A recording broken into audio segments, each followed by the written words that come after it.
Le tribunal de commerce est une juridiction spécialisée.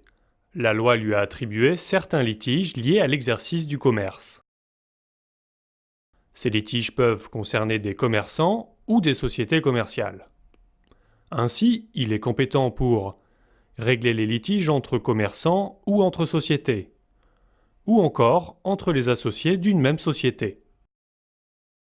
Pour juger les contestations relatives aux actes de commerce, comme la vente d'un fonds de commerce. Il intervient également quand les entreprises sont en difficulté. Enfin, le tribunal de commerce est composé d'un greffe qui a la charge de tenir le registre du commerce et des sociétés, où toutes les entreprises sont immatriculées.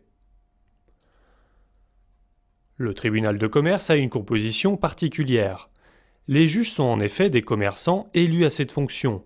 On les appelle juges consulaires. Ils sont choisis parmi les commerçants et les dirigeants d'entreprise, et ce sont ces mêmes personnes qui les élisent. Sauf disposition particulière, le tribunal statue en formation collégiale, qui comprend 3 juges. Le président dirige les débats. Le procureur de la République représente les intérêts de la société. Il requiert l'application de la loi. Il donne notamment son avis sur les dossiers des entreprises en difficulté. Le greffier du tribunal de commerce est un officier ministériel et public. En tant que greffier, il assiste les juges et authentifie les actes du tribunal. En tant qu'officier public, il tient les registres légaux, comme celui du commerce et des sociétés. L'huissier audiencier appelle les causes et maintient l'ordre dans la salle sous l'autorité du président. Il est possible d'être aidé d'un avocat, mais son assistance n'est pas obligatoire. L'avocat représente et défend les intérêts de son client. La partie qui a initié le procès s'appelle le demandeur.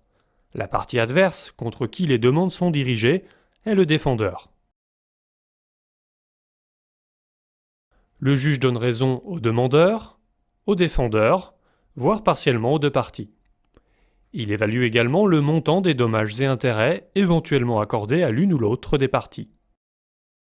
Si l'une des 2 parties n'est pas satisfaite, elle peut contester le jugement rendu en première instance. La nature de l'affaire et le montant en jeu déterminent la suite. Cela dépend de chaque litige en particulier. Dans certains litiges, le tribunal statue à charge d'appel. Cela signifie que la loi permet que l'affaire soit jugée une seconde fois.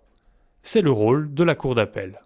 Après l'appel, si l'une des parties estime que la loi a été mal appliquée, elle peut former un pourvoi en cassation. La cour de cassation ne va pas juger l'affaire une 3e fois. Elle va juste vérifier que les juges ont correctement appliqué la loi. En revanche, si le tribunal statue en dernier ressort, l'appel n'est pas possible, mais le justiciable peut porter son affaire directement devant la Cour de cassation.